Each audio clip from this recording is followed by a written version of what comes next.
성탄주일날 우리가 하나님께 예배를 드립니다. 올해는 성탄이지만 국가적인 사태로 인하여서 성탄의 분위기가 별로 안 나는 것 같아요. 원래 성탄하면 축제 분위기이니까.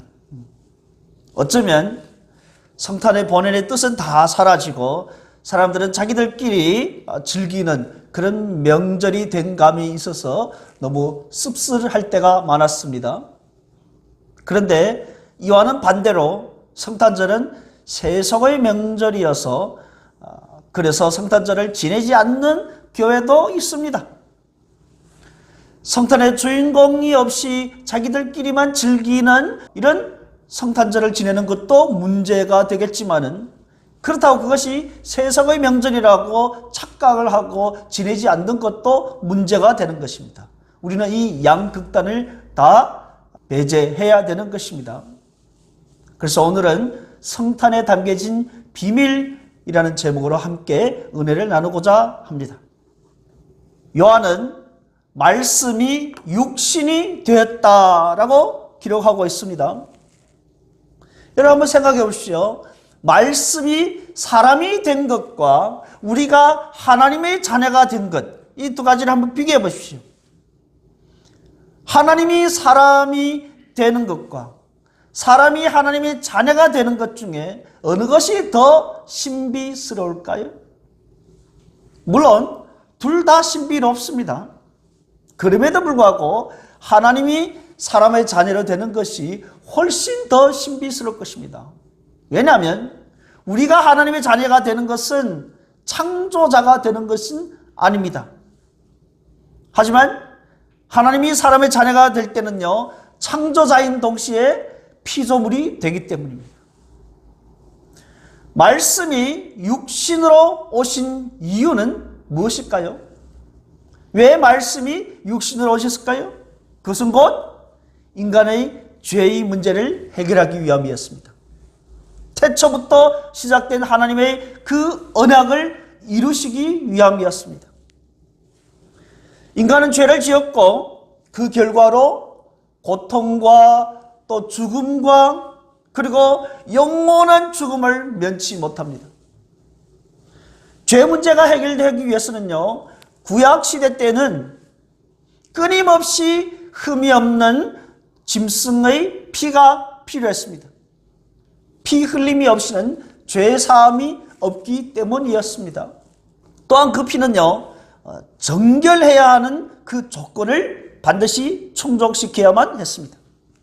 그것은 죄 없는 인간이 되신 예수 그리스도를 예표하고 있는 것입니다. 죄 없는 거룩한 인간은요, 아담 이후로 육신이 된 말씀이 육신이 됐다고 할 때 이것이 유일한 것입니다. 말씀은 죽기 위하여 이 세상에 육신으로 왔습니다. 죄인이 죄를 완벽하게 해결하고 죄인을 구원하기 위함이었습니다. 사망에서 생명으로 옮기시는 것만이 아니라 그 생명을 더욱더 풍성하게 하시기 위함이었습니다. 어떻게 이 생명을 풍성하게 합니까? 말씀이 육신이 되었다는 것은요, 높은 자로서 낮아진 것이고 부한 자로서 가난하게 된 것이고 강한 자로서 약한 자가 된 것이고 산 자로서 죽으려고 이 땅에 오신 것입니다. 이 모든 것은요, 우리를 위한 것이었다는 것입니다.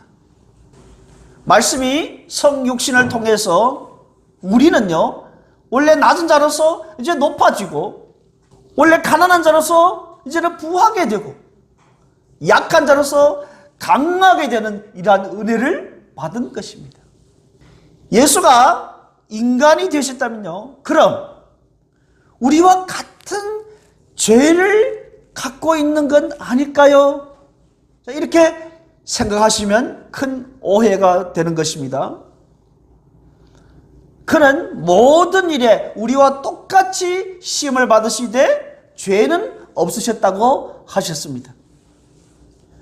초대교회 때 당시는 예수가 아버지 하나님과는 동등하지 않다, 동일하지 않다라는 주장이었습니다. 예수는 아버지보다는 아무래도 조금 능력이라든지 모든 면에 있어서 조금은 부족하다, 거기에는 미치지 못하다라는 주장이 있었습니다. 또 예수는 완전한 인간이 아니다라고 주장합니다. 예수의 신성과 인성은요, 또 서로 분리돼서 둘이라는 이 주장을 했습니다. 또한 예수의 신성과 인성은 아니다, 둘이 분리된 것이 아니고 혼합되어서, 이런 주장을 가진 이단 사상들이 난무했습니다. 말씀이 육신이 되었다는 성육신교리는요, 이 모든 이단 사상을 다 거부했습니다. 말씀의 성육신교리는 그리스도 예수라는 하나의 이 인격 안에 완전한 신성과 완전한 인성이 있다는 사실을 가르쳐줍니다.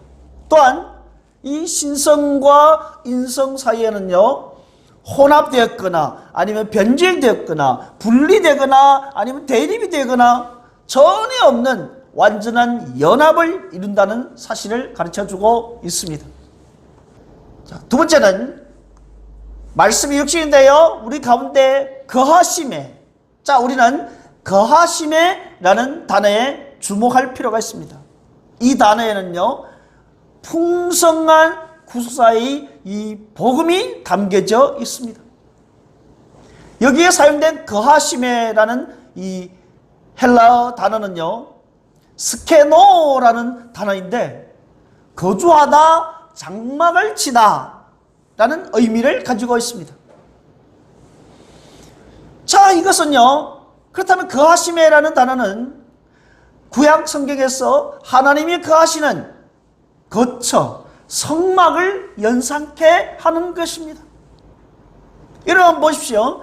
주님이 오신 성탄을 지금 구약의 성막과 연결하여서 소개하고 있는 것입니다. 그러나 여기에 장막을 치셨다라는 말이 마치 임시적으로 거주하는 것처럼 생각하시면 큰 오해입니다. 주님은 우리 가운데 잠깐 오신 것이 아닙니다. 비록 우리를 구원하기 위해서 이 땅에 오셔서 십자가를 지시고 이제는 부활 승천하셨습니다. 하지만 주님은 임마누엘로 오셨고 여전히 우리와 함께 계십니다. 그래서 주님이 승천하시기 전에 뭐라고 하셨습니까? 내가 세상 끝날까지 너희와 항상 함께 하리라고 말씀하셨습니다. 그렇다면 요한은 왜 주님의 오심을 지금 구약의 성막과 연결해서 설명하고 있을까요? 첫째는 구약의 성막이 상징하고 가리키는 분이 결국은 예수 그리스도인 것입니다. 그리스도께서 이 땅에 오셔서 우리 가운데 거하심으로써 성막의 완성이 되신 것입니다. 성막은 이스라엘 중에 거하시는 하나님의 임재의 상징이었습니다. 그런데 이 성막의 실체가 지금 이 땅에 오신 것입니다. 매주 수요일 우리가 성경 공부할 때 성막에 대해서 자세히 다뤘었습니다. 성경의 마지막에 요한계시록에도 보면요, 그것을 더욱더 분명하게 말해주고 있습니다. 계시록 7장 15절 함께 읽도록 하겠습니다. 시작.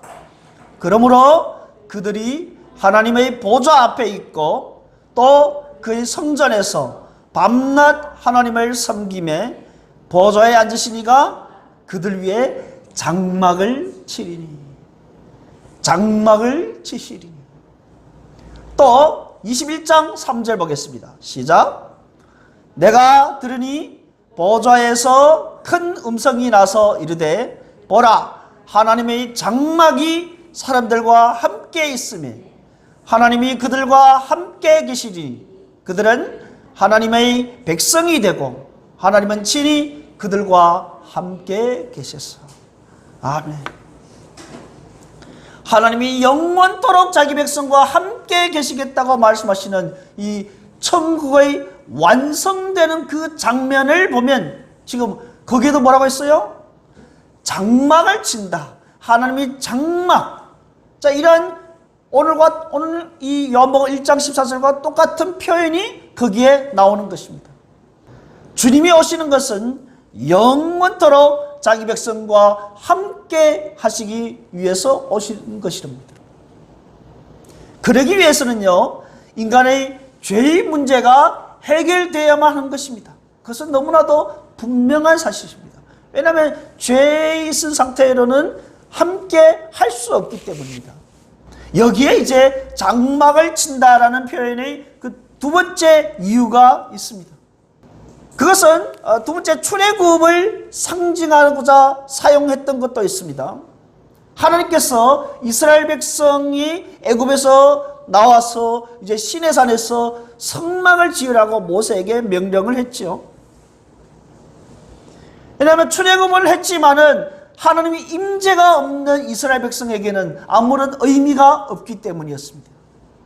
이제 성막의 실제이신 주님께서 이 땅에 오셔서 우리 가운데 장막을 치고 거하신다고 하시는 것은 바로 우리 완전한 구원을 이루시겠다고 하시는 하나님의 그 의지의 표현이라고 하겠습니다. 구약에서 출애굽하는 그 사건의 상징이 무엇입니까? 출애굽은 우리에게 무엇을 보여주겠습니까? 그것은 바로 죄로부터의 구원인 것입니다. 죄로부터의 구원이요, 죄의 노예로부터, 죄의 결과인 그 하나님의 진노와 저주로부터의 구원인 것입니다. 이제 주님은요, 성막의 실체로 오셔서 우리 가운데 거하신 것입니다. 그러나 아직은 완전한 성취는 기다려야만 했습니다. 죄의 문제를 해결해야만 했기 때문입니다. 그래서 주님은 육신으로 오셔서 죄 없으신 자이시지만 친히 죄가 되셔서 십자가를 지심으로 우리 죄를 대신 담당하신 것입니다. 참으로 놀라운 하나님의 은총이 아닐 수가 없습니다. 왜냐하면요, 인류의 죄악이 가득할 때 하나님이 뭐라고 하셨습니까? 창세기 6장 3절 함께 읽습니다. 여호와께서 이르시되 나의 영이 영원히 사람과 함께하지 아니하리니 이는 그들이 육신이 됨이라. 인류의 죄악이 가득할 때 나의 영이 이제 영원히 사람과 함께하지 않겠다고 하나님 명시하셨습니다. 그런데 우리 가운데 말씀이 거하신다는 것은요, 하나님의 이 중징계가 철회하는 사건이 된다라고 할 수 있겠습니다. 그런데 하나님 편에서 보면요, 이것은 엄청난 희생입니다. 여러분 한번 생각해 보시죠. 낮은 자와 높은 자가 함께 동거하게 되면, 함께 거하게 되면 누가 손해를 보고 누가 유익을 얻지요? 하나님은 저 높은 하늘의 영광을 버리시고 자신을 낮추셨고, 이로써 어떠한 소망도 없는 죄인인 우리를 한없이 높이셨습니다. 우리의 유익을 위해서 그분은 기꺼이 손해를 택하신 것입니다. 이런 주께서 아무런 값없이 우리에게 이 은혜를 주셨지만, 이를 위해서 주님은 무한한 대가를 지불하신 것입니다. 그래서 우리는 은혜라고 하는 것입니다. 우리는 아무것도 자격이 없는데, 우리는 아무것도 한 것이 없는데 하나님이 엄청나게 희생하셔서 우리에게 주신 것, 이것을 우리는 은혜라고 하는 것입니다. 또 14절에서 우리가 그 영광을 보니 라고 했습니다. 거듭나서 눈을 뜨게 된 사람들은 그들 중에 거하시는 그리스도의 영광을 본다라는 말씀인 것입니다. 여기 믿는 자들이 먼저 보게 된다는 것은요, 바로 육신이 되어 오신 그리스도의 영광을 말하는 것입니다. 그는 우리 가운데 거하시기 위해서 오셨지요. 형상이 없으신 하나님이시지만 그는 인간의 육신을 입고 오셨습니다. 그래서 사도들은요, 그분을 보았고 그분을 만져도 보았습니다. 요한일서 1장 1절 함께 읽습니다. 태초부터 있는 생명의 말씀에 관하여는 우리가 들은 바요 눈으로 본 바요 자세히 보고 우리의 손으로 만진 바라. 아멘. 이것은 대단히 놀라운 것입니다. 태초에 가인이 하나님께 범죄한 후에 가인이 하나님 향해서 뭐라고 합니까? 우리가 들어보겠습니다. 시작. 주께서 오늘 이 지면에서 나를 쫓아내시온즉 내가 주의 낯을 배웁지 못하리니. 자 보세요. 이제는 죄 범죄하고 나서는 하나님께 내쫓김을 당하고 주의 낯을 배웁지 못한다고 했습니다. 그렇다면 우리가 이제 그 영광을 본다라는 것은 가인의 저주를 철회하는 사건이 되는 것입니다. 하나님이 우리에게 가까이 오시되 우리의 형체를 입으시고 우리의 시간과 공간 속으로 보이도록 오셨기에 그것은 경이로운 것입니다. 인간의 형체를 입으시고 우리의 시 공간 속으로 우리 눈으로 보이시도록 오게 하신 것입니다. 이것이 경이로운 것입니다. 모세도 그렇게 하나님의 영광을 보기를 원했던 그 소원이 이제 신약 시대에서 성취되었기 때문에 이것은 경이로운 것입니다. 모세도 보지 못한 하나님의 영광을 우리가 본다는 것은요, 정말로 놀라지 않을 수 없는 이 은총이지요. 요한이 본 말씀의 영광은 그럼 무엇입니까? 그것은 아버지의 독생자 같은 영광이었습니다. 말씀 자체가 아버지의 독생자 같은 영광이었습니다. 이 영광을 보지 못한 자들은요, 그 말씀의 증인이 될 수가 없을 뿐만 아니라 오히려 증인이 되기는커녕 장애물이 될 것입니다. 걸림돌이 될 것입니다. 그렇다면 요한은 어디에서 말씀의 영광을 보았을까요? 예수께서 산에서 영광의 형체로 변화되는 그때에 예수님과 함께 올라간 제자 베드로와 야고보와 요한은요, 그 영광을 분명히 목격했습니다. 그때 예수는 얼굴이 태양처럼 빛났고 그 옷은 백색처럼 휘어서 눈부셨습니다. 그래서 베드로가 이 경험을 회상하면서 뭐라고 하냐면요, 베드로 후서에서는 지극히 큰 영광 중에 휩싸인 예수를 보았다라고 말하는 것입니다. 그러나 말씀의 영광은 그때 한순간만이 아니었습니다.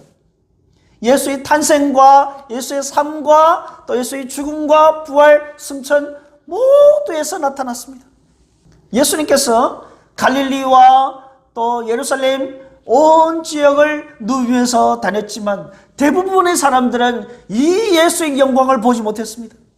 예수의 영광을 본다는 것은 육안으로 보는 것이 아니기 때문입니다. 성경에서 본다라는 것은 곧 믿는다라는 것을 의미합니다. 히브리서의 말씀처럼 믿음은 보이지 않는 것들의 증거이기 때문입니다. 예수께서 아버지가 예수 안에 가시는 것은요, 영적인 현상이기 때문에 육안으로는 보이지 않습니다. 감추어져 있습니다. 그래서 빌립이 예수께 아버지의 얼굴을 한번 보여달라고 부탁했을 때 예수님 뭐라고 하십니까? 나를 본 것이 곧 아버지를 본 것이라고 답하셨습니다.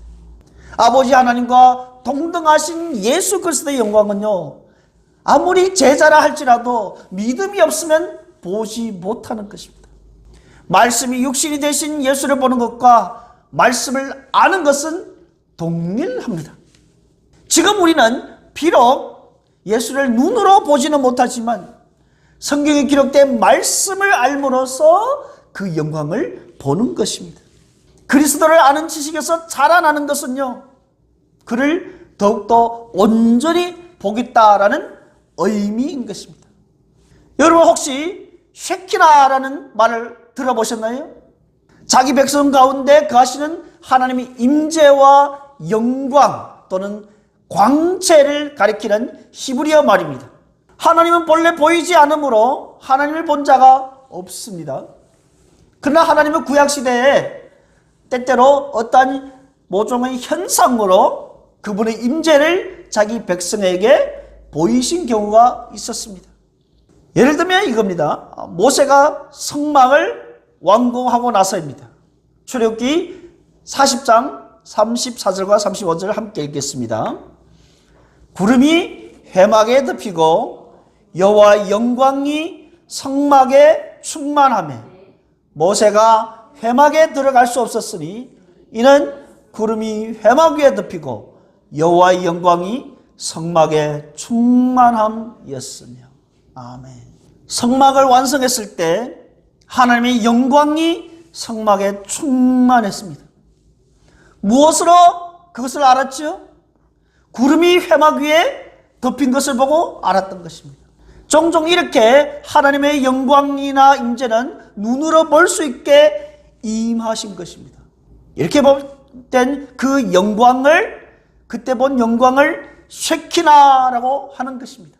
쉐키나는 하나님의 임재, 영광, 광채 등 뜻을 나타내는 말입니다. 그런데 이 단어가요, 쉐키나라는 단어가 거주하다, 이 단어에서 파생되어 나온 것입니다. 성막이라는 단어도 똑같은 어근을 갖고 있습니다. 구약시대 이스라엘 백성들이 하나님의 임재를 느낄 수 있도록 구름 같은 현상으로 드러났던 이 쉐키나의 모든 상징은 이제 그리스도의 오심으로 말미암아서 이제 더 이상 필요 없게 됐던 것입니다. 육신을 입고 세상에 오신 주님은 구약의 쉐키나의 성취자이자 실체이고 완성자인 것입니다. 이것을 잘 설명해 주는 본문이 하나 있다면 그것은 고린도후서 4장 말씀일 것입니다. 우리 함께 읽겠습니다. 어두운데 빛이 빛이라 말씀하셨던 그 하나님께서 예수 그리스도의 얼굴에 있는 하나님의 영광을 아는 빛을 우리 마음에 비추셨느니라. 아멘. 예수 그리스도의 얼굴에 하나님의 영광의 광채가 있었던 것입니다. 하나님의 영광이 그리스도의 얼굴에 있어서 그것을 볼 수 있다라는 말씀인 것입니다. 누가 볼 수 있어요? 거듭난 사람들입니다. 예수를 믿는 사람들인 것입니다. 14절에서 우리가 그의 영광을 보니 라고 말씀하시지 않습니까? 아무도 하나님을 직접 본 사람이 없는데 바로 이분, 우리 가운데 거하시는 그리스도, 아버지 품속에 계시는 독생하신 하나님께서 그 영광을, 그 실체를 보여줬다는 것입니다. 이것은 엄청난 충격적인 선언인 것입니다. 그래서 사도 바울은요, 골로새서에서 그리스도는 보이지 아니하는 하나님의 형상이라고 말씀하셨습니다. 네 번째, 1장 14절 네 번째 주제를 보겠습니다. 은혜와 진리가 충만하더라.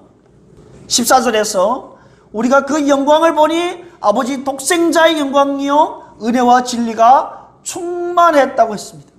17절에도 요한복음 아래 17절에도 보면요, 은혜와 진리는 예수를 통해서 왔다라고 말하고 있습니다. 은혜와 반대되는 개념은 정죄일 것입니다.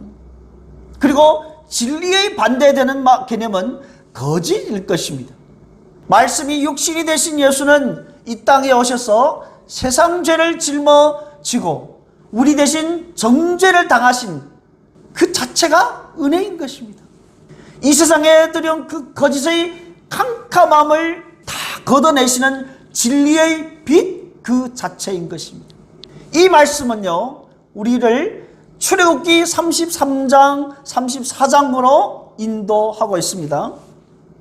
모세가 하나님께 영광을 보여달라고 했을 때 하나님께서는 내 얼굴을 보고 살 자가 없으므로 내 얼굴을 보지 못할 것이고 내 등만 보이겠다고 하셨습니다. 이것은 무슨 뜻인가 하면 나의 모든 형상을 보여주겠다라는 것입니다. 하나님의 영광은 하나님의 선한 형상, 쉽게 말하면 하나님의 모든 그 선한 성품을 가리키는 것입니다. 하나님의 선한 성품이 모세에게 어떻게 나타나는가 하면 하나님이 모세의 앞으로 지나가면서 선포한 말씀으로 우리를 하게 보여주고 있습니다. 출애굽기 34장 6절 말씀 함께 읽겠습니다. 여호와께서 그의 앞으로 지나시며 선포하시되 여호와라 여호와라 자비롭고 은혜롭고 노하기를 더디하고 인자와 진실이 많은 하나님이라. 아멘. 여기서 맨 마지막에 있는 부분, 인자와 진실이 많은 하나님이라. 오늘 요한복음 1장 14절 보면 그 영광을 보니 은혜와 진리가 충만하더라. 그에게 하나님의 성품을 특징적으로 표현하는 이 관용적인 어구가 있다면 바로 인자와 진실인 것입니다. 예를 하나 든다면 시편 25편의 말씀인 것입니다. 여호와의 모든 길은 그의 언약과 증거를 지키는 자에게 인자와 진리로다. 이 두 단어는요, 짝을 이루어서 하나님의 성품을 묘사하는 단어입니다. 인자는 히브리어로 헤세드라고 하죠. 헤세드는 인자, 자비, 인애, 사랑 여러 가지로 번역될 수가 있습니다. 이것은 하나님의 언약적인 사랑이요, 이것은 하나님의 끊어질 수 없는 사랑이요, 이루어지지 않을래야 이루어지지 않을 수 없는, 이루어질 수밖에 없는 이런 사랑을 말하는 것입니다. 그리고 진실이라는 단어는요, 히브리어로 에메트라는 단어인데 여기는 진리, 진실, 성실 여러 가지로 번역될 수가 있습니다. 하나님의 성품으로 이해한다면 틀림없다, 분명하다, 확고하다, 정확하다, 성실하다 이렇게 표현할 수가 있습니다. 그것은 앞에 나온 이 인자가 얼마나 분명한지, 인자가 얼마나 불변한지, 변하지 않는지 확고부동하다는 것을 강조해주고 있다고 우리가 이해하셔도 좋겠습니다.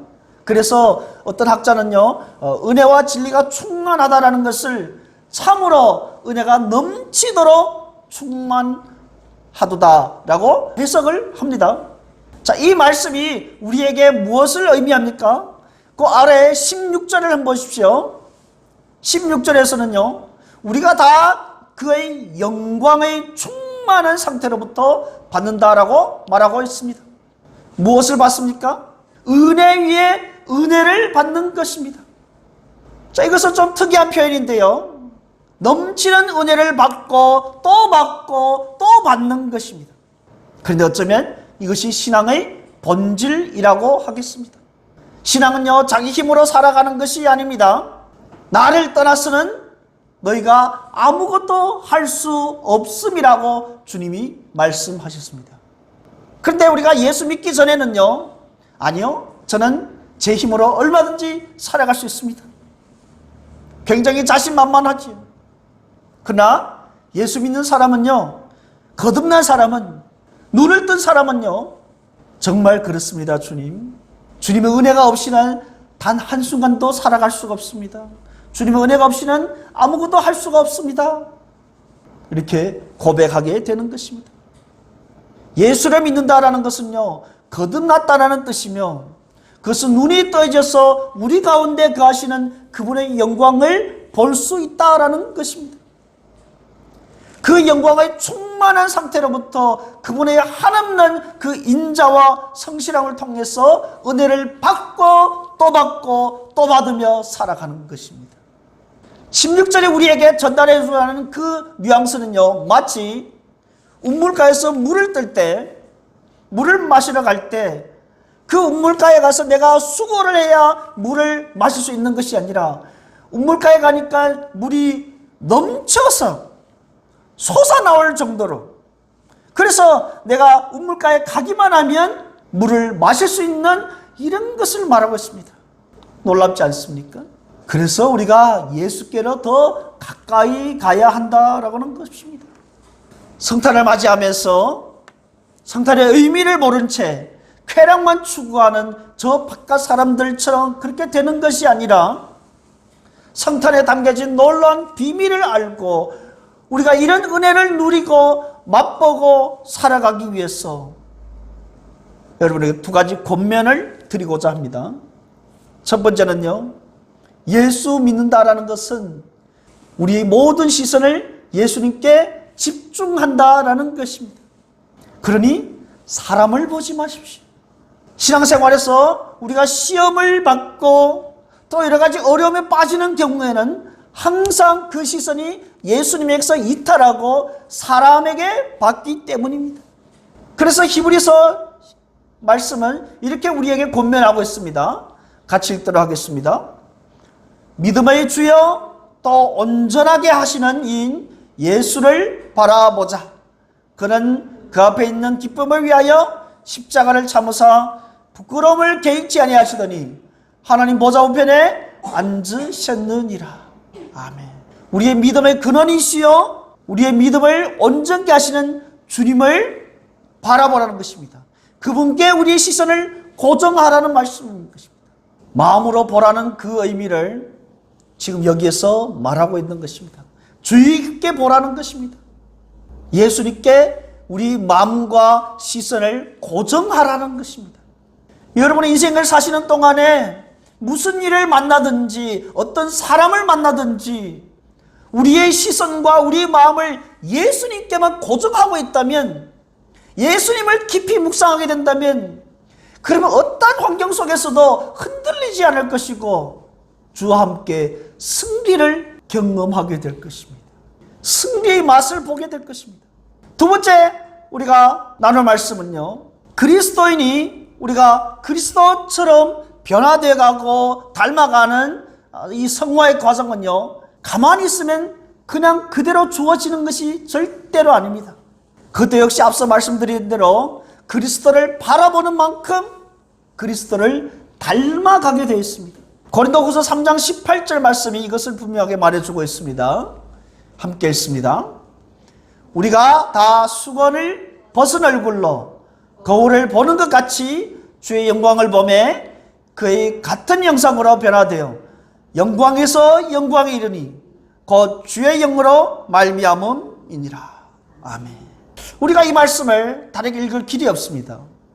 우리가 육신으로 오셔서 우리 가운데 거하시는 주님의 영광을 볼 때 그와 같은 형상으로 그와 같은 성품으로 변화되어서 영광에서 영광에 이르게 될 것입니다. 소경이었던, 영적인 소경이었던 저와 여러분의 삶 속에 주님이 육신으로 오신 것은요, 우리 눈을 뜨게 하시고 그분의 영광을 보게 하심으로 우리가 그와 같은 형상으로 변화되어서 주님은 우리 가운데 영원토록 장막을 치고자 하심이었습니다. 인자와 진리가 충만하신 우리 주님께 찬송과 영광과 존귀를 올려드립니다. 바라옵건대 성탄의 이 은혜를 누리고 또 누리는 저와 여러분 되시기를 주님 이름으로 축원드립니다.